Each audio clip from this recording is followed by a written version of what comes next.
Madame, Monsieur, bonjour et bienvenue dans notre nouvel épisode, en tout cas de votre émission Discuter avec le citoyen, qui sera consacrée aujourd'hui au thème des 50 ans de l'immigration marocaine en Belgique. Nous accueillons aujourd'hui une figure politique très connue dans la scène politique belge, à savoir Madame Fadila El Hanan. Madame Fadila El Hanan, bonjour. Bonjour. Donc vous êtes secrétaire bruxelloise chargée de la collecte et du traitement des déchets, de la recherche scientifique et des infrastructures sportives communales et de la fonction publique. Vous êtes aussi ministre-présidente du collège de la COCOF. C'est bien ça. Donc beaucoup de portefeuilles, beaucoup de tâches, beaucoup de travail. Avant d'entamer en tout cas notre discussion autour de l'immigration et des 50 ans de l'immigration, comment ça se passe au niveau de vos fonctions actuelles en fait ministérielles? Comme vous le dites, d'abord, bonjour à tous les auditeurs de Al Mouatin, et je vous souhaite à tous ceux qui sont concernés un joyeux Eid et Mabrouk Eidkoum. Et voilà, c'est vrai que vous l'avez souligné, ça fait beaucoup de compétences, 10 compétences en tout, à la fois dans ma casquette de la région de Bruxelles-Capitale et comme ministre-présidente de la COCOF.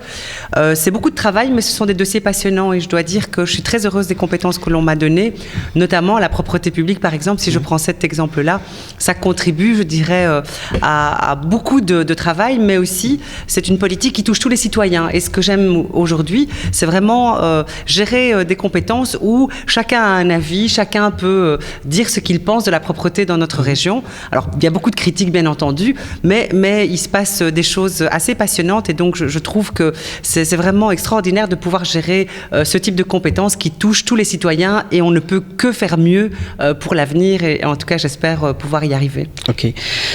Pour entamer en tout cas notre débat aujourd'hui, qui est en fait consacré à l'immigration marocaine en Belgique, donc nous avons choisi de parler de l'immigration vu que vous êtes issu de l'immigration marocaine, vous êtes issu de la diversité, etc. Est-ce que, Madame la Ministre, vous pouvez nous parler en tout cas de votre parcours, ou le parcours de vos parents qui sont venus ici aussi dans les années 60, je pense, après la convention qui a été signée avec la Belgique pour le travail. Est-ce que vous pouvez, pour commencer, nous parler de cette histoire, et puis alors on va arriver aussi à votre enfance et votre parcours avant de commencer à parler d'autres points.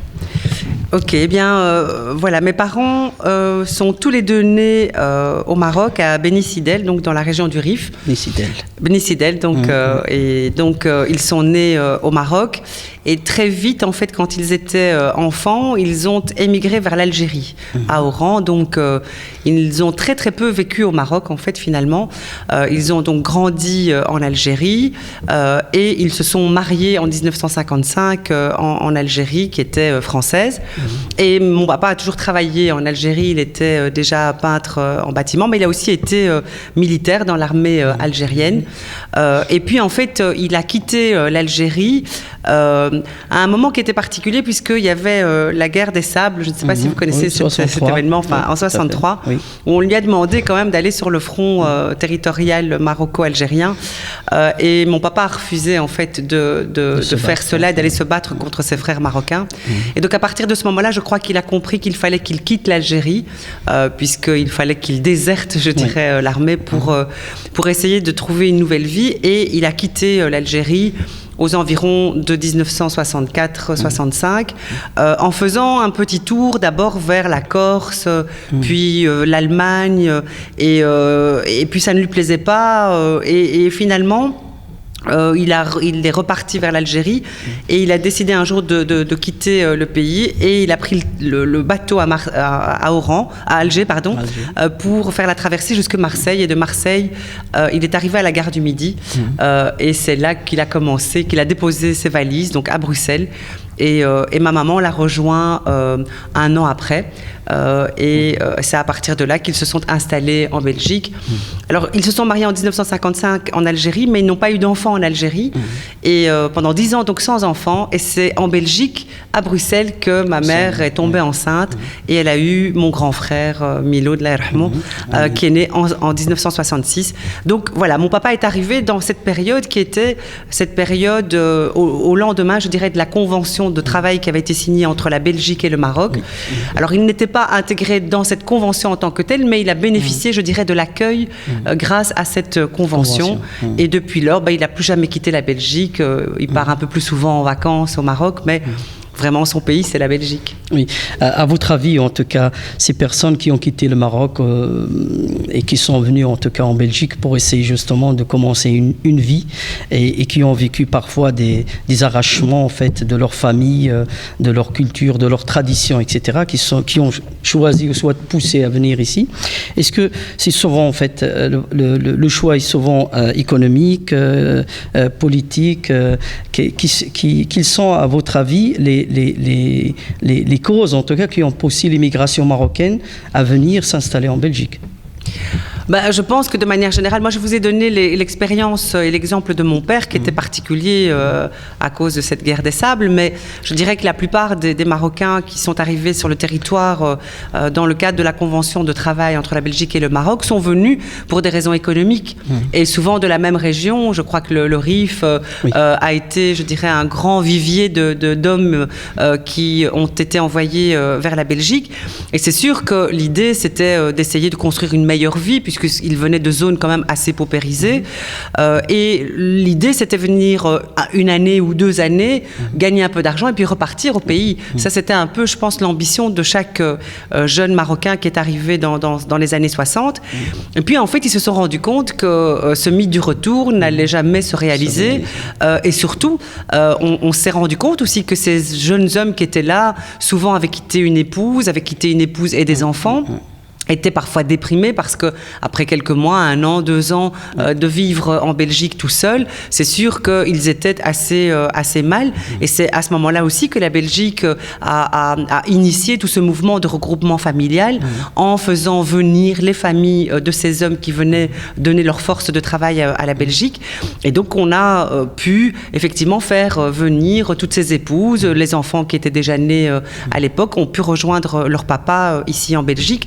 Et donc voilà, ce sont vraiment, je dirais, pour la plupart des conditions socio-économiques. Je pense que les conditions ou les raisons politiques sont arrivées un peu plus tard, peut-être plus dans les années 70, où on a eu, c'est vrai, une vague, 70-80, on a eu une vague de Marocains qui sont venus ici pour d'autres raisons que économiques. Mais je crois que la plupart des années 60, c'était plutôt économique. Et c'était l'immigration choisie quelque part? C'était une immigration choisie, ce qui est très différent du charbonnage, etc. Effectivement, charbonnage. Puis il y a eu aussi la construction du métro. Et puis, enfin, je veux dire, tous ces Marocains ont contribué de la même manière que les Turcs, puisque une convention de travail a été signée aussi entre la Belgique et la Turquie la même année. Donc, ça montrait aussi que la Belgique avait besoin de se construire et elle avait besoin de main-d'œuvre, et on prenait des jeunes hommes qui étaient en bonne santé pour venir construire ce pays. Madame la ministre, alors parlez-nous un peu de vous, de votre enfance, de vos premiers pas en Belgique. Moi, j'ai un parcours comme beaucoup d'entre les auditeurs, à mon avis. Je suis née en 1967. J'avais donc 1 an de différence avec mon frère aîné. Et j'ai eu une existence un peu ordinaire. Je suis née à Schaerbeek. Mes parents ont toujours habité à Molenbeek. Ils y habitent toujours. Mais par hasard, je suis née à Schaerbeek. Et j'ai eu une enfance tout à fait ordinaire dans une famille de parents aimants, dont le papa travaillait seul à l'extérieur. Ma maman s'occupait des enfants à la maison. Et j'ai grandi un peu dans l'insouciance et dans cet esprit où tout était possible. J'ai eu la chance de pouvoir aller dans des écoles communales pour commencer, qui étaient tout à fait mixtes et où je ne voyais pas de différence entre moi et Michel et Pierre et Philippe qui partageaient la même classe que moi. Je me sentais comme eux, même si j'avais une culture qui était une culture différente, une culture arabo-rifaine, musulmane, voilà, assez ordinaire, mais en même temps très joyeuse et avec beaucoup d'énergie, avec des parents, je vous dis, qui mettaient beaucoup l'accent sur l'école, sur la sacralisation de l'école. Et donc, eux qui étaient illettrés nous disaient en permanence qu'il fallait vraiment étudier parce que c'était la seule chose et la seule façon de s'en sortir. Et mon papa qui était ouvrier, qui travaillait dur dans le bâtiment, a toujours rêvé pour nous qu'on ait un avenir heureux et qu'on ait un beau diplôme et qu'on puisse travailler proprement, comme il disait, c'est-à-dire derrière un bureau, quoi, parce que pour lui, c'était la réussite. Oui, tout à fait, tout à fait. Et puis, aujourd'hui, Madame la Ministre, vous êtes ministre. Donc, quels sont, d'après vous, en tout cas, les ratés et les réussites de l'immigration marocaine?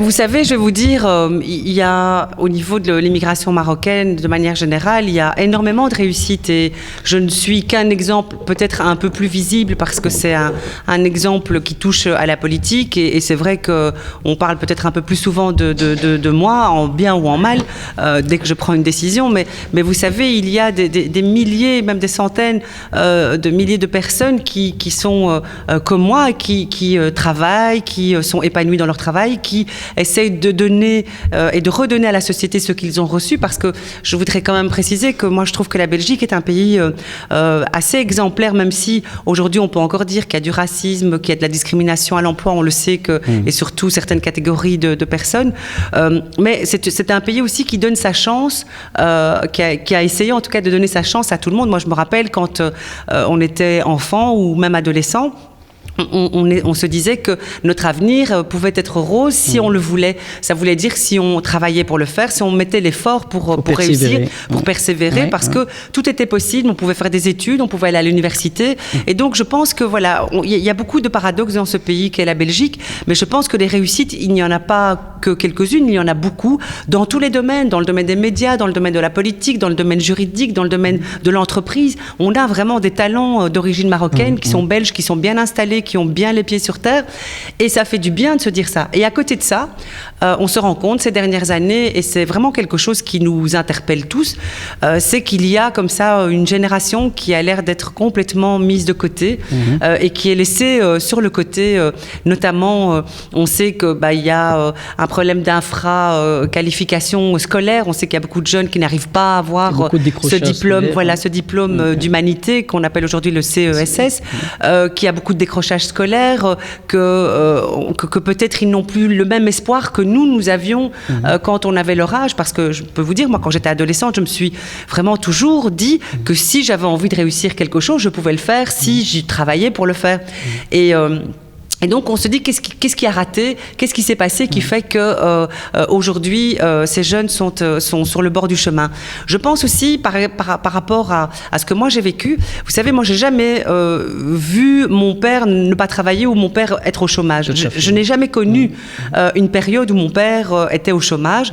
Mon père a toujours travaillé parce que je pense que le système économique, que la situation économique était à ce moment-là beaucoup plus était meilleure. On ne va pas dire florissante, mais elle était meilleure, même s'il y a eu la crise dans les années 70, cette crise économique, on s'en souvient, mais je pense que, voilà, on a toujours eu, nous les enfants, l'exemple que notre papa travaillait, que notre maman travaillait aussi à la maison, qu'elle s'occupait de nous. Et puis, vous avez effectivement cette crise qui est arrivée et qui fait qu'aujourd'hui, il y a des enfants, ils n'ont jamais vu leurs parents avoir un travail effectif.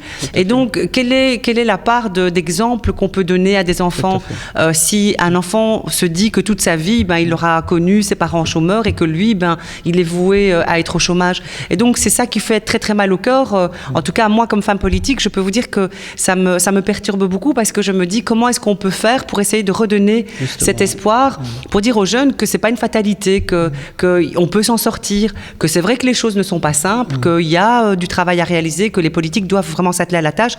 Aujourd'hui, on a organisé un gouvernement très important, un gouvernement entre 4 entités, donc la région Wallonne, la Fédération Wallonie-Bruxelles, la COCOF et la région de Bruxelles-Capitale, pour parler notamment de formation, d'enseignement et d'emploi. Parce qu'on sait bien que les jeunes, si on ne leur donne pas cette capacité, que même s'ils n'ont pas de diplôme d'humanité ou le fameux CESS, qu'ils puissent, à travers une formation, à travers un stage, à travers un raccrochage, je dirais, dans le monde économique, dans le monde de l'entreprise, il faut redonner, je dirais, cet espoir qu'un jour, ils peuvent trouver un travail parce qu'ils auront la bonne formation, parce qu'ils auront eu le bon stage qui leur a permis de retrouver une confiance en eux. Oui, justement, il y a pas mal de jeunes, en tout cas, qui perdent espoir, qui n'ont plus, en tout cas, de perspectives dans l'avenir. Et la plupart de ces jeunes, comme vous l'avez bien stipulé, regardez, observez leurs parents. Depuis, il y a des parents qui n'ont pas travaillé depuis la crise économique de 67 en Belgique. Il y en a de 20, 30 ans au chômage. Et parfois, les grands frères ont bien réussi aussi, parfois même à l'université, qui ne trouvent pas de travail non plus. Et donc, on trouve maintenant ces jeunes qui sont quelque part démotivés. Donc, qu'il est quelque part, en tout cas, le moyen le plus efficace pour justement motiver ces jeunes-là et leur donner espoir pour qu'ils puissent soit s'accrocher, soit ne plus rentrer de la délinquance, ne plus justement partir en Syrie comme on le voit maintenant, etc. Donc je pense que la situation est très difficile par rapport à ces jeunes. Qu'est-ce que vous, en tant que ministre, vous envisagerez, par exemple, pour justement soit de se tenir, soit de faire des propositions concrètes au gouvernement? C'est ce que nous faisons, et avec mes collègues Rudy Vervoort, comme lui, ministre-président, et Didier Gossoin, qui a l'emploi dans ses compétences et l'économie. C'est vraiment un travail de tous les jours que nous réalisons pour essayer vraiment de faire en sorte que les jeunes puissent retrouver cette part de dignité, grâce notamment aux liens que nous faisons entre l'enseignement, la formation et l'emploi. Il y a tout un travail qui est mené avec les entreprises pour faire en sorte que, par exemple, les formations que nous offrons à ces jeunes soient adaptées à ce qu'ont besoin les entreprises sur la région de Bruxelles-Capitale. Donc c'est vraiment d'essayer de coller à la réalité, qu'on arrête de faire des formations qui ne mènent à rien. Parce que sinon, on sait que c'est bouché et que ces jeunes vont avoir une formation, ils auront peut-être un certificat qui va leur permettre de se dire qu'ils ont fait quelque chose, mais ils ne trouveront pas de travail. Donc vraiment, on essaie de coller à cette réalité. Et on essaie aussi de valoriser, même s'il y a des réglementations qui nous interdisent de faire de la discrimination entre les Belges de manière générale et même plus largement entre les Européens. Mais c'est sûr que pour nous, la priorité, c'est de faire engager des Bruxellois. Le but, c'est vraiment de faire en sorte que les Bruxellois trouvent du travail dans leur région, qu'ils puissent amener leur force de travail dans la région. Mais ça, c'est un travail que nous menons au quotidien. Et je peux vous dire, quand vous regardez les chiffres de diminution du chômage ou bien de prise en charge de ces jeunes dans des formations, etc., nos chiffres sont vraiment bons et chaque année, les chiffres sont de mieux en mieux. Et donc, je pense que le travail qui est réalisé va avoir, est sur la bonne voie, et on va avoir un bon bilan à cet égard, même si c'est sûr que ça ne répond pas à toutes les problématiques. La discrimination à l'embauche, elle existe. Le racisme à l'emploi, il existe. Et là, nous sommes aussi demandeurs que les règles soient respectées par l'ensemble des entités, que l'on puisse poursuivre les patrons qui n'engagent pas parce que ils ont face à eux une personne qui est d'origine étrangère, parce que ça aussi, ça existe. On sait que les jeunes d'origine étrangère et surtout les maghrébins, surtout les femmes maghrébines et notamment les femmes voilées, ont du mal à trouver du travail dans les entreprises. On sait que les chiffres sont extraordinairement importants et graves, et c'est pas juste. Et donc, je veux dire, c'est vraiment un travail conjoint qu'on doit mener, nous, au niveau de la politique, mais il faut que le pouvoir judiciaire aussi puisse poursuivre quand il y a des plaintes qui sont déposées contre des patrons qui ne font pas ce qu'il faut faire.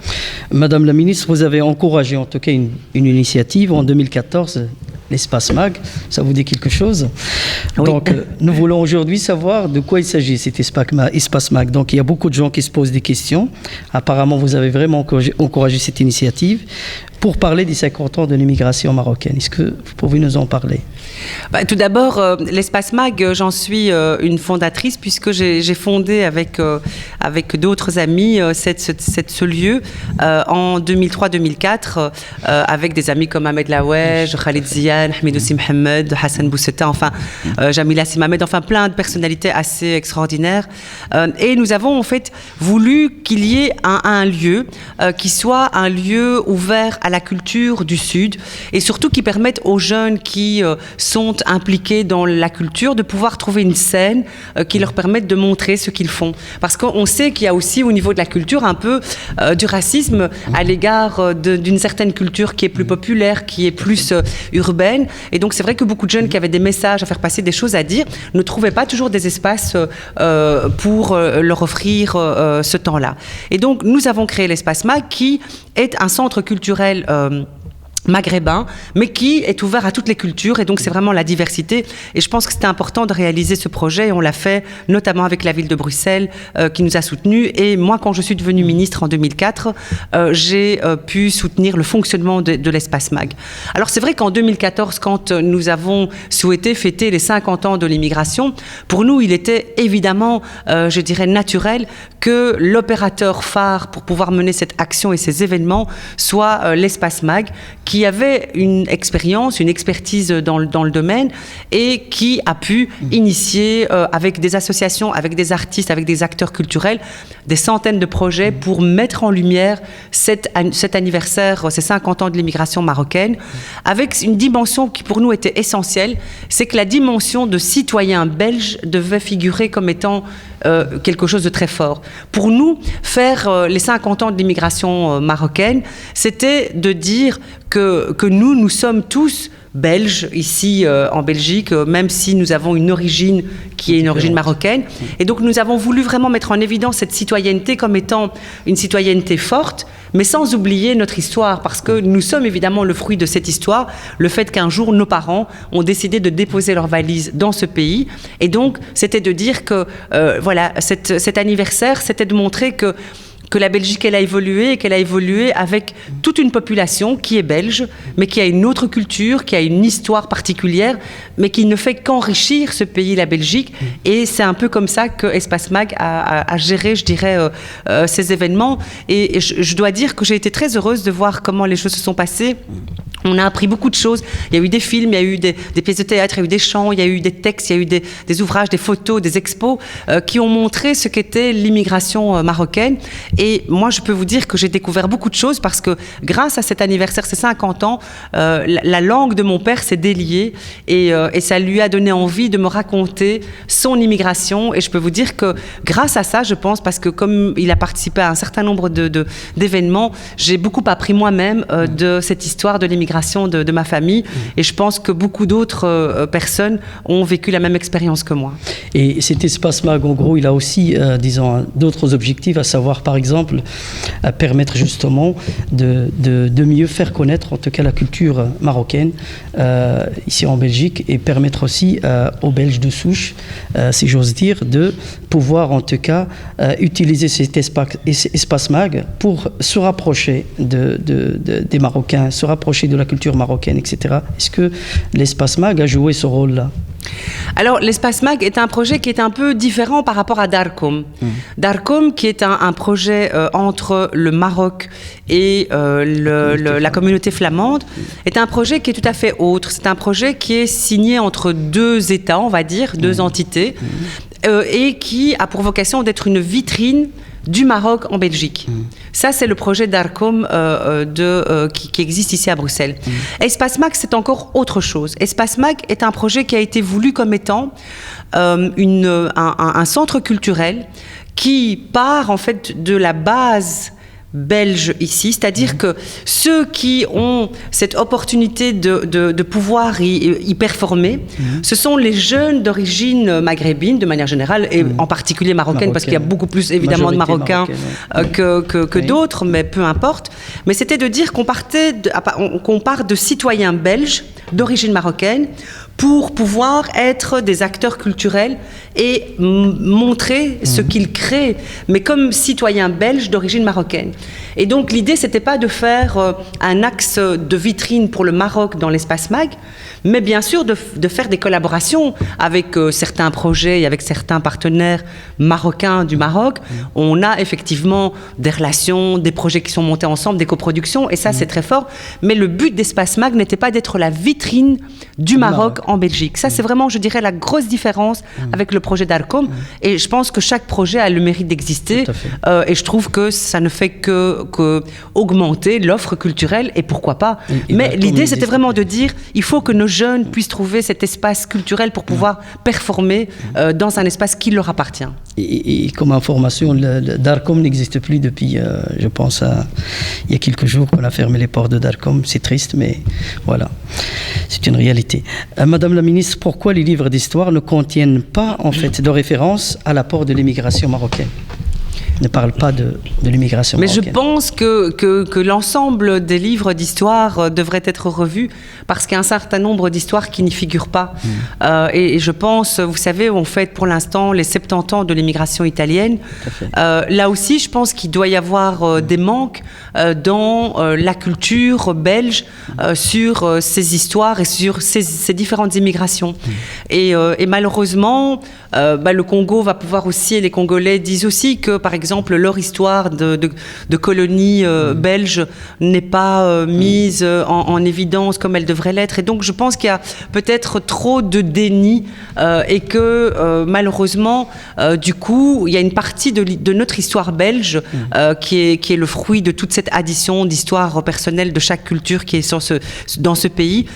Bien, on passe à côté et malheureusement, vous savez, je crois qu'il y a beaucoup de jeunes et de personnes qui ont découvert que leurs ancêtres, par exemple marocains et africains de manière générale, ont contribué à la libération de la Belgique et de la France à l'occasion de la guerre mondiale. Et donc, grâce par exemple à un spectacle comme Jean Blou, de Sam Touzani et de Ben Amidou, où on a effectivement pour beaucoup découvert que des ancêtres à nous ont donné leur sang. En Belgique, chaque année, on inaugure et on rend hommage à ces soldats à l'occasion à la nécropole de Chastre pour pouvoir, je dirais, célébrer tous ces morts qui sont morts pour la liberté en Europe. Et bien ça aussi, ça ne figure pas toujours dans tous les livres d'histoire, malheureusement. Et c'est dommage. C'est dommage parce que ça va permettre aux enfants de bien comprendre en tout cas leur origine et leur histoire et leur en tout cas attachement à leur culture et tradition, etc.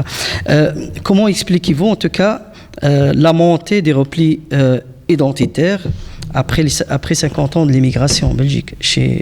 En parlant des Marocains, en restant dans les Marocains, il y a quand même un repli identitaire qui est constaté dans pas mal de communes, par exemple à Bruxelles. On voit les gens qui habitent encore entre eux, qui ont peur en tout cas d'aller vers l'autre et qui vivent en tout cas ce repli identitaire. Moi, je crois qu'il y a plusieurs phénomènes. Il faut bien se rappeler que dans les années 60, moi, je me rappelle, ma maman, elle me disait, quand elle est arrivée, qu'elle habitait à Molenbeek et qu'elle commençait à sortir au début un peu toute seule, elle cherchait des gens qui lui ressemblent. Et elle était très frustrée parce qu'elle ne voyait personne qui lui ressemblait dans les rues. À l'époque, il n'y avait pas beaucoup de Marocains qui avaient immigré. Et donc, je pense que naturellement, les gens, quand ils viennent sur le territoire, ils essaient de se regrouper pour être entre eux, pour pouvoir, je dirais, se soutenir par rapport à quelque chose qui est quand même un arrachement important. Quitter son pays pour aller construire sa vie ailleurs, c'est quand même quelque chose de difficile. Maintenant, je crois aussi que beaucoup de personnes souhaiteraient aller habiter dans de très belles communes et dans de belles maisons. C'est pas toujours évident pour elles de pouvoir louer, de pouvoir acheter parfois ailleurs dans d'autres communes. Donc je pense que la critique, elle est un peu facile de dire oui, les Marocains sont repliés sur eux-mêmes à Molenbeek, à Anderlecht ou à Bruxelles-Ville. C'est parce qu'ils ne trouvent pas toujours de lieu pour habiter ailleurs. Et donc, voilà, ils trouvent du logement là où on leur offre ce logement. Donc, je pense que ce phénomène, il existe aussi à cause de ça. Et puis, je pense aussi que, naturellement, les humains ont tendance à se regrouper entre ceux qui partagent les mêmes cultures, la même valeur, les mêmes commerces, les mêmes alimentations, les mêmes choses. Voilà, c'est dommage parce que on a toujours... je trouve qu'il est toujours préférable de pouvoir s'ouvrir à toutes les cultures et de voir et de vivre avec tout le monde. Et c'est là où que nous avons un rôle à jouer, nous les politiques, c'est de soutenir tous ces projets culturels, de vivre ensemble, pour faire en sorte que les gens ouvrent un peu leur tête et leur esprit à d'autres cultures, qu'ils puissent aussi partager beaucoup de choses avec leurs voisins qui ne parlent pas la même langue, qui n'ont pas la même culture, la même religion. C'est bien aussi de faire ça. Et je crois aujourd'hui, avec toute l'actualité que nous connaissons, avec tous les phénomènes de repli identitaire, les actes de terrorisme, les attentats, etc., on sent qu'il y a une envie de tous les citoyens, en tout cas la majorité des gens sont des gens modérés, c'est des gens qui veulent vivre en paix comme n'importe quel humain. ont envie, je pense, de découvrir plus l'autre, celui qui est différent de nous. Et il y a des projets qui sont menés que je trouve vraiment formidables et que d'ailleurs je vois, que je soutiens par ailleurs dans mes budgets culturels, mais aussi que je découvre aussi sur les réseaux sociaux où je vois des fêtes qui sont organisées avec des gens de toutes les communautés, de toutes les convictions religieuses ou pas de religion. Et je trouve que c'est formidable ces façons d'apprendre à se connaître, à se découvrir, parce que quand on se connaît et qu'on se découvre, on peut s'aimer, on peut s'apprécier et on peut avoir envie d'avoir que des moments de paix et de fraternité. Et c'est ça qu'il faut continuer à favoriser. Et votre radio, puisque c'est aussi, je pense, un peu votre objet social, c'est de travailler sur le vivre ensemble, sur la fraternité, sur l'ouverture d'esprit et la tolérance. Quelque part, il faut que nous soyons partenaires, vous l'associatif, nous les politiques, et puis surtout toutes les associations qui ont quelque chose à faire passer, il faut qu'on soit là pour les aider. Oui, Madame la Ministre, qu'est-ce qu'il faut faire à votre avis pour justement commémorer les sacrifices de la première génération? Parce qu'après ça, il y a la deuxième, bien sûr, et la troisième, mais les vrais piliers qui ont construit la Belgique, mais oui, mais moi je pense que les 50 ans de l'immigration ont permis de rendre hommage à cette première génération qui est arrivée sans connaître la langue, sans savoir où ils allaient arriver dans un pays qui était gris, un pays où il faisait froid, un pays où ils ne se sentaient pas chez eux. Et donc je pense que nous devons tous considérer nos parents, en tout cas pour moi je vais avoir dans une petite année 50 ans, donc je veux dire je ne suis pas une jeune, mais je pense que la première génération, nous leur devons un hommage qui est un hommage permanent, un respect permanent à toutes ces personnes, et nos enfants et nos petits-enfants doivent faire la même chose avec leur grand-père ou arrière-grand-père, parce que ce sont des héros, ce qu'ils ont fait. Nous serions, à mon avis, pratiquement tous incapables de le faire. Vous savez, je cite souvent l'exemple que j'ai vécu et qui m'avait fort déstabilisée. En 2010, j'étais allée en Chine dans le cadre de la présidence belge que je gérais pour la culture et l'audiovisuel au niveau européen. Et j'étais en mission en Chine. Et je me souviens qu'à Pékin, j'ai dû prendre plusieurs fois des avions mais internes à la Chine. Mais la Chine est un grand pays, donc c'était des vols intérieurs. Et je me rappelle que les aéroports nationaux, donc qui voyagent qu'à l'intérieur du pays, ne s'expriment qu'en chinois. Et je me rappelle regarder les tableaux d'information, je ne comprenais rien. Et la plupart des gens ne parlaient pas anglais. Donc je me suis dit, mes parents, quand ils sont arrivés et qu'ils ne connaissaient pas la langue, qu'ils ne savaient pas lire ni écrire, je me dis, mais c'est quand même quelque chose de très fragilisant et de très... on se sent pas bien quand on est dans cette situation-là. Donc pour moi, ce sont vraiment des héros, et je peux vous dire que moi, j'ai un respect qui est immodéré pour mes parents, et tous les jours quand je peux échanger avec eux par téléphone, si pas aller les voir, je le fais parce que je me sens tellement petite à côté de ce qu'ils ont pu faire, et puis surtout de ce qu'ils ont réussi à faire avec leurs enfants, en transmettant tellement d'amour et de confiance pour qu'on puisse vraiment se surpasser. Moi je pense que voilà, je leur dois tout. Oui, oui. Et comment, à votre avis, justement, par rapport à leur courage, par rapport en fait à tout ce qu'ils ont fait, en tout cas, surtout la première génération qui était le levier, en tout cas, qui ont participé à la construction de la Belgique et participé aussi à construire, à faire pas mal de choses pour la Belgique. Comment on peut, nous, ici, aujourd'hui, leur dire tout simplement merci pour reconnaître quelque part le travail qui a été entamé, fait par ces personnes? Mais moi, je pense, vous savez, il y a un travail qui est mené au niveau des associations et qui réunit tous ces citoyens, enfin quand ils le souhaitent, pour leur permettre aussi de pouvoir transmettre cette mémoire, parce que ce qu'il y avait en fait jusqu'il y a peu, on a fêté, c'est vrai, les 40 ans de l'immigration marocaine, les 50 ans, mais aux 40 ans, on avait très peu de témoignages de la mémoire de cette immigration.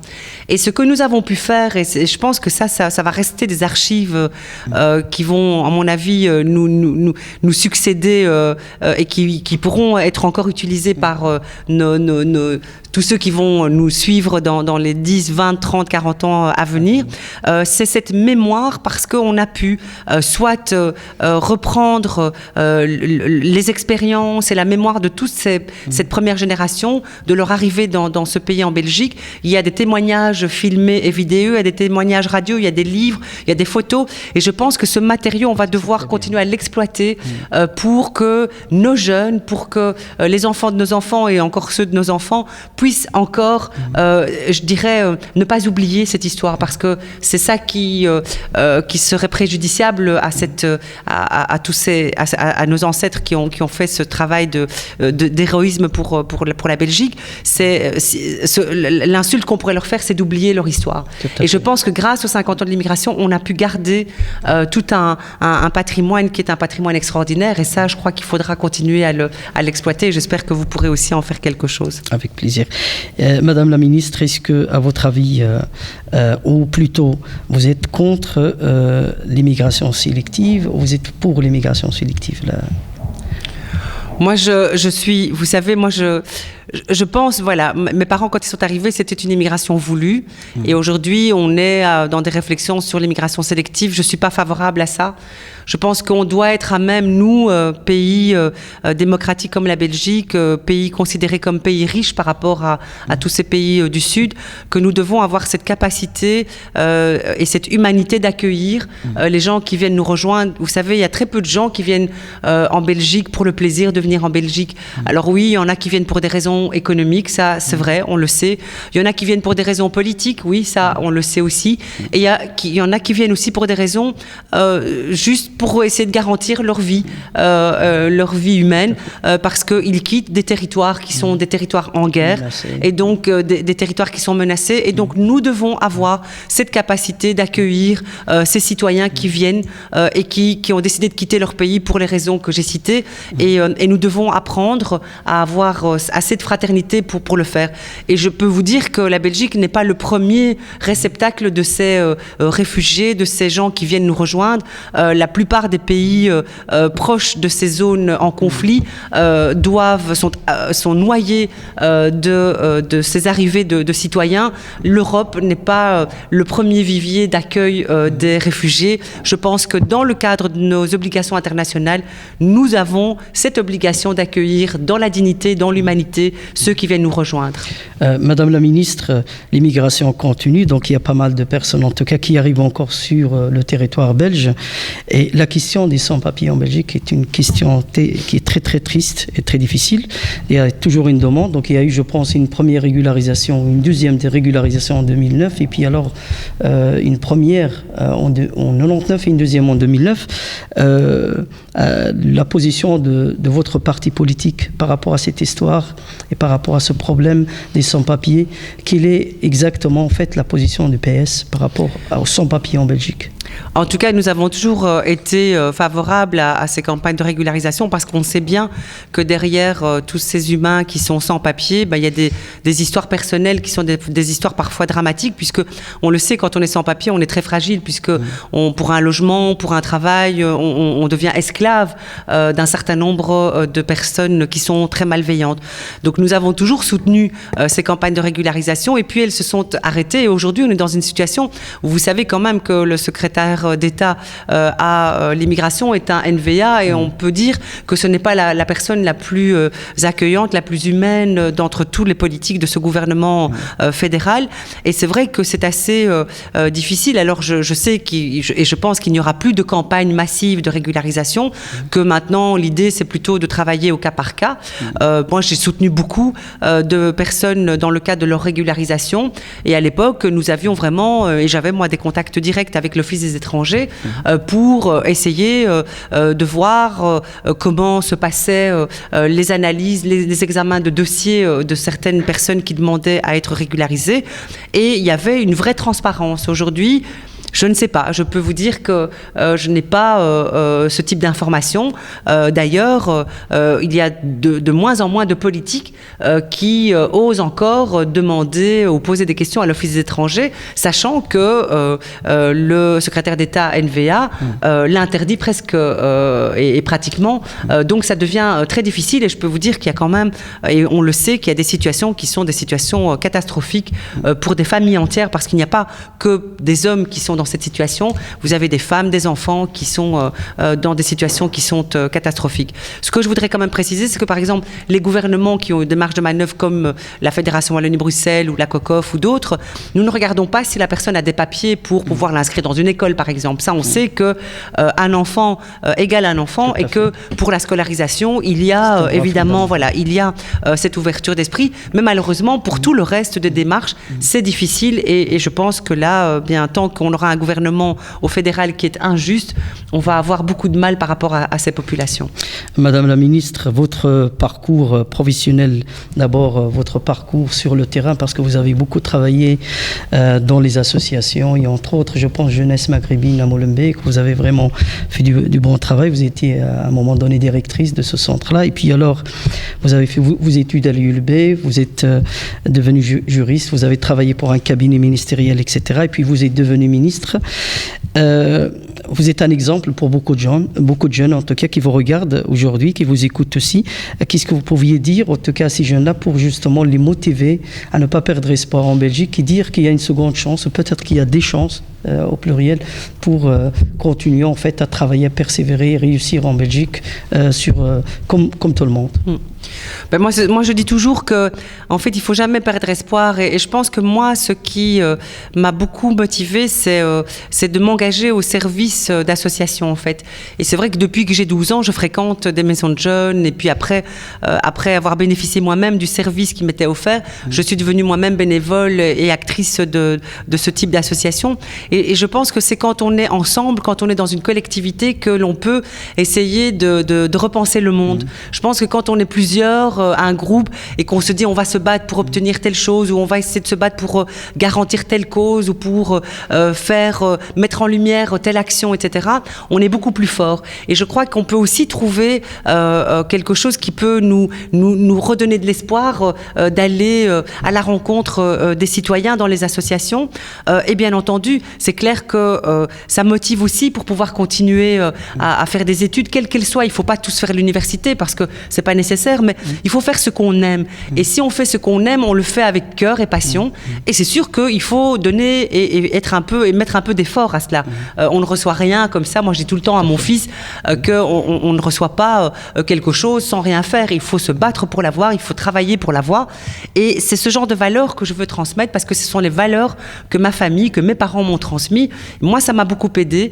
Et donc, il faut dire aux jeunes qu'ils doivent continuer à croire en leur avenir, parce que c'est pas une fatalité d'être au chômage, mais il faut à un moment donné se dire que si on n'a pas la bonne formation, ben, peut-être qu'il faut peut-être réfléchir, aller voir Actiris, aller voir Bruxelles Formation, pour voir quelle est la chose qui pourrait nous plaire, parce qu'on est bon avec ses mains, ou on est bon avec sa tête, ou on est bon avec son corps. Qu'est-ce qu'on peut faire qui fait que l'on peut apporter quelque chose à la société? Et je suis sûre qu'on trouve toujours quelque chose à faire d'intéressant, et quelque chose qui nous fait du bien pour réussir sa vie. Enfin, voilà des bons conseils. Suivez les conseils de Madame la Ministre, vous allez tous réussir, Inch'Allah.